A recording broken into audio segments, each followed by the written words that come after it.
नाज़रीन, इंतहाई अफसोसनाक और बड़ी खबर है। पाकिस्तान के अंदर बाकायदा से पार्लियामेंट ने यह फैसला कर दिया है कि उन्होंने सुप्रीम कोर्ट के ऊपर हमला करना है, सुप्रीम कोर्ट के जजेस के ऊपर अटैक करना है और अटैक की बाकायदा से तैयारी कर दी गई है। इसने पाकिस्तान के अंदर एक बहरानी कैफियत को जन्म दे दिया है। दूसरी तरफ काजी फाइल ईसा साहब ने इंसाफ तो नहीं दिया, इंसाफ के लिए लोग मर गए, लेकिन काजी साहब कह रहे हैं कि मैं कोई जमीन है मेरे पास, वो जमीन में डोनेट करने जा रहा हूं। यानी हैरत होती है पाकिस्तान के अंदर के इस मुल्क के अंदर हर बंदा रंगबाज है, हर बंदा अपने आप में एक फ्रॉड करता है, हर बंदा अपने आप में एक माहौल बनाने की कोशिश कर रहा है। यह खबर भी आपके सामने रखते हैं। लेकिन बांग्लादेश पाकिस्तान के प्राइम टेलीविजन की सबसे बड़ी खबर है, सबसे बड़ी खबर है। पाकिस्तान के अंदर बांग्लादेश सोशल मीडिया पर घरों में, ड्राइंग रूम्स में, डाइनिंग रूम्स में डिस्कस हो रहा है। अवामी इनकलाब तो बांग्लादेश में आया, लेकिन पाकिस्तान के अंदर ये क्यों डिस्कस हो रहा है? क्योंकि इसलिए डिस्कस हो रहा है कि कुछ ना कुछ आहटें हैं जो कि महसूस हो रही हैं। बांग्लादेश से आपको वीडियो दिखाता हूं, पहले ये बांग्लादेशी बच्चे की वीडियो देख लें, उसके बाद आते हैं।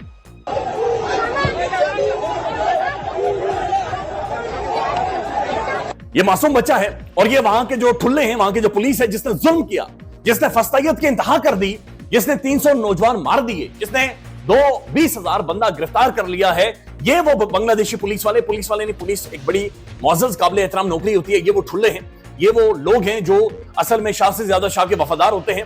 इनकी फस्तायत की इंतहा थी, लेकिन आज इस बांग्लादेशी बच्चे ने इनके पेट में जाकर कोसुन्ने मारकर यह बता दिया है कि अवाम का एक बॉइलिंग पॉइंट होता है, एक जगह होती है जहां पर आकर अवाम रेजिस्ट करती है, एक जगह होती है जहां पर अवाम का डर खत्म होता है, और उसके बाद वो पेट में ठुल्ले को मुक्के मारती है, कोसुन्ने मारती है। ये वीडियो बराए मेहरबानी इस बच्चे के दोबारा देखें, ये आइकॉनिक वीडियो है, ये आइकॉनिक वीडियो और ये फैसला कुन वीडियो है।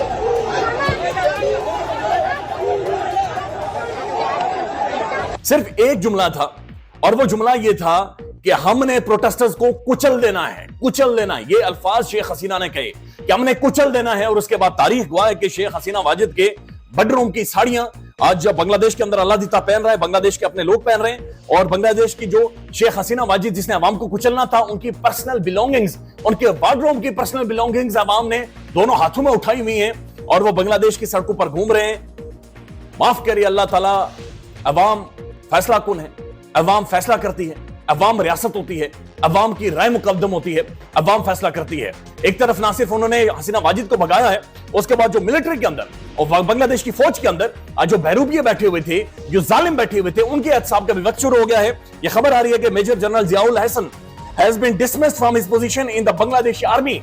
इस जर्नल को, मेजर जर्नल को बांग्लादेशी आर्मी से निकाल बाहर फेंका है, इसके बैज शायद उतार दिए हैं, इसकी शर्ट छाती को फाड़ा गया है और कहा यह गया है कि ये जो बंदा था, जनाब major general Ziaul Hasan, who is associated with various heinous crimes including enforced disappearance. ये बंदे उठाकर गायब करता था, ये डालों में बंदे गायब कर देता था, ये तह खानों में लोगों को डालता था।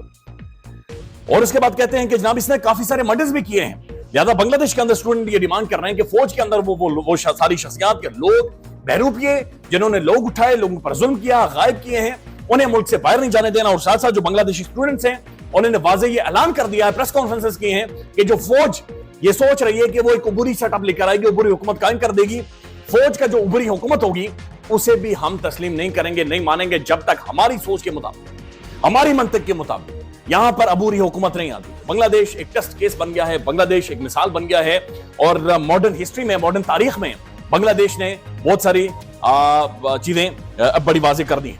अब पाकिस्तान के अंदर क्यों डिस्कस हो रहा है, उसकी वजह मुशाहिद हुसैन सैयद साहब भी हैं। मुशाहिद हुसैन सैयद साहब पाकिस्तान के प्राइम टेलीविजन पर आकर उन्होंने खुलासा किया है कि पाकिस्तान के बॉर्डर्स के ऊपर हमारे करीब में, पड़ोस में इनकलाब दस्तक दे रहा है। 3 बंदे भाग चुके हैं। अशरफ गनी अफगानिस्तान से जहाज पर भागा है, राजा पाकसा श्रीलंका से जहाज पर भागा है, और फिर जनाब हसीना वाजिद जहाज पर भागी है। मुशाहिद हुसैन सैयद साहब कह रहे हैं कि जनाब होश के नाखून लें, नहीं तो भागा नहीं जाएगा। सैयद साहब को सुन। कोई बंदा एग्जाम्प्ट, कोई हुकूमत, कोई रजीम एग्जाम्प्ट नहीं हो सकती लॉ ऑफ नेचर का।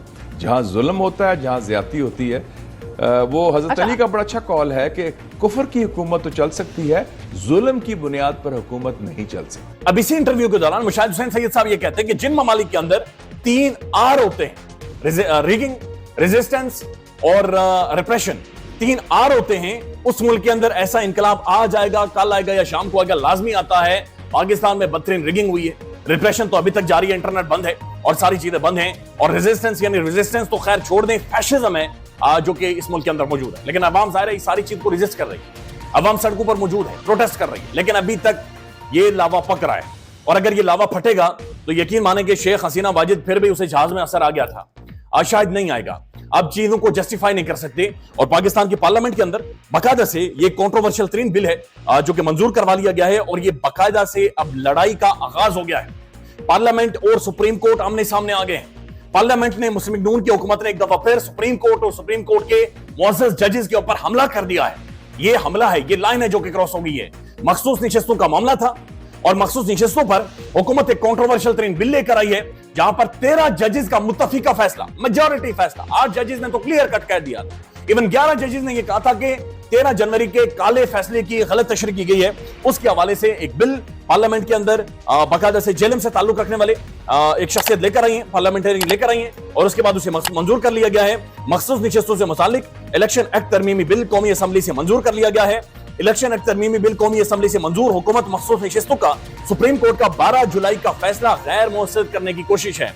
साकिब बशीर साहब लिखते हैं, इलेक्शन एक्ट तरमीमी बिल कौमी असम्बली से मंजूर, हुकूमत ने गैर मुअस्सर करने की कोशिश की है। मोनिस इलाही साहब लिखते हैं, नकली असम्बली में आईने पाकिस्तान की रूह के मुनाफी इलेक्शन तरमीमी एक्ट बिल 2024 नामंजूर है। लगता है बांग्लादेश में होने वाली जाली इलेक्शन के खिलाफ अवामी एक्शन से मैंडेट चोरों ने कुछ नहीं सीखा है। अब जो बिल मंजूर करवाया गया, इसके अंदर 2-3 बड़ी क्लियर वाज़ेह तौर पर सोचें नजर आती। एक तो कि जनाब जो जजेस ने या सुप्रीम कोर्ट ने जो फैसला दिया था मखसूस निशस्तों के हवाले से कि जनाब कोई भी बंदा या जो कि कोई भी आजाद कैंडिडेट जब एक पार्टी में शामिल हो जाता है, उसके बाद वो दूसरी के अंदर शामिल नहीं हो सकता, और फिर किसी भी पार्टी ऐसी पार्टी को मखसूस निशस्तें नहीं दी जाएंगी जिसने लिस्ट ना जमा करवाई हो। हालांकि हालात आपके सामने है, वाकयात आपके सामने, किस तरीके से एक बदतरीन रौंदा गया पाकिस्तान को। और लेकिन अब ये जो कंट्रोवर्शियल तरीन बिल है ये कौमी असम्बली में लेकर आए हैं, और इसका मकसद ये है कि पाकिस्तान की असम्बलीज को टारगेट करना है, पाकिस्तान के अंदर एक ऐसा माहौल बनाना है कि अल्लाह ताला रहम करे। अब दूसरी तरफ पाकिस्तान के अंदर होना तो ये था कि पाकिस्तान के अंदर इंसाफ दिया जाता, वक्त का कादी इंसाफ करता, इंसाफ का तराजू चलता, लेकिन कादी साहब ने फैसला किया कि नहीं, मैं जमीन दूंगा, मैं अपनी जमीन दूंगा। अब इसके अंदर भी एक बहुत बड़ी रंगबाजी है जो कि हुई है। एक बाकायदा नोटिफिकेशन जारी हुआ है। नोटिफिकेशन के मुताबिक चीफ जस्टिस कादी फायद ईसा और उनके खानदान ने 31,680 मुरब्बा 31,680 मुरब्बा फीट जमीन हुकूमत को वक्फ कर दी है। अब जब मैंने यकीन माने 31,680 मुरब्बा फीट पढ़ा तो मैंने सोचा 2 शहर आबाद हो जाएंगे, शायद देहातों के देहात आबाद हो जाएंगे, आधा मुल्क कादी साहब ने डोनेट कर दिया, इतनी बड़ी जागीर कादी साहब ने दे दी है। और उन्होंने कहा कि जनाब 77वीं जश्न आजादी के मौके पर कादी फायद ईसा फैमिली अपनी जमीन कौम के नाम कर देगी, जमीन कौम के नाम डोनेट हो जाएगी और कौम इस जमीन से उगाएगी, खाएगी मुल्क के अंदर। यानी मैं बिल्कुल आंसू आ गए थे ये पढ़ने के बाद।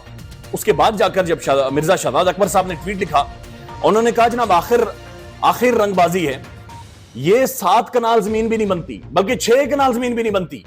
ये जो 31,680 मुरब्बा फीट लिखा गया, ये जनाब 5-5.5 कनाल टोटल जमीन बनती है।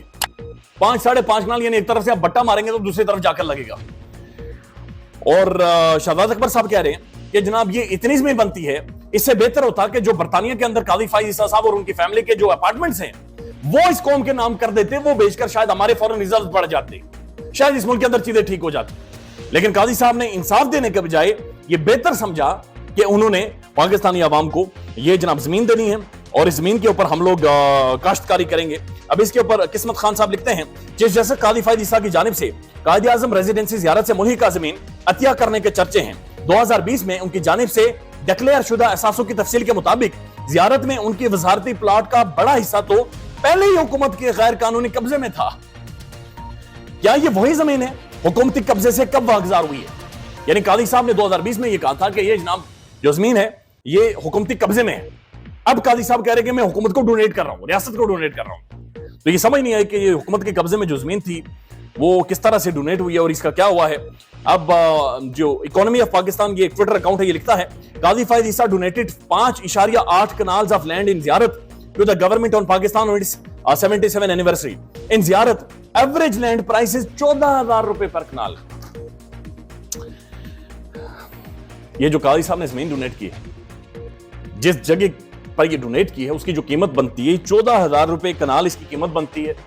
14,000 कनाल वाली जमीन वो होती है जहां पर बंजर होते हैं, पत्थर होते हैं, जहां पर खुदा की मखलूक बस नहीं सकती, जहां पर जानवर भी बाजों का माइग्रेट करते हैं कि उस जगह पर ना रहना पड़े। अब ये जो कादी साहब ने 31,580 स्क्वायर फीट जमीन डोनेट की है, इसकी माजरत के साथ टोटल कीमत 80,000 रुपए बनती है जो कादी साहब ने डोनेट की है। यानी 31,580 स्क्वायर फीट की जो कीमत है 80,000 रुपया, तो कादी साहब ने 80,000 रुपया जश्न आजादी के मौके पर इस कौम को डोनेट कर दिया है। कौम शुक्रगुजार है कादी साहब, बहुत बहुत शुक्रिया, आपने 80,000 रुपया हमें दे दिया है। 80,000 रुपया ठीक है, 80,000 रुपया ठीक है, इस कौम के लिए ठीक है, चूंकि हमने 80,000 के ऊपर ही चलना है। हामिद मीर साहब की एक स्टेटमेंट आखिर में जरूर देखिएगा, और अरशद शरीफ साहब के ऊपर कौन से केसेस और किस तरह से बने थे, बराए मेहरबानी ये सुन लें।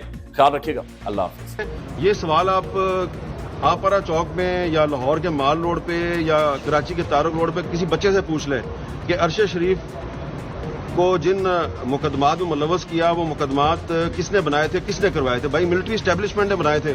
आप बार बार क्यों सुनना चाहते हैं? मिलिट्री एस्टेब्लिशमेंट ने बनाए थे। और अब अगर आज अरशद शरीफ का जो जुडिशल कमीशन है उसके राह में रोड़े अटकाए जा रहे हैं तो आप किस पे शक करेंगे? उन्हीं पे शक करेंगे ना जिन्होंने मुकदमात बनाए थे।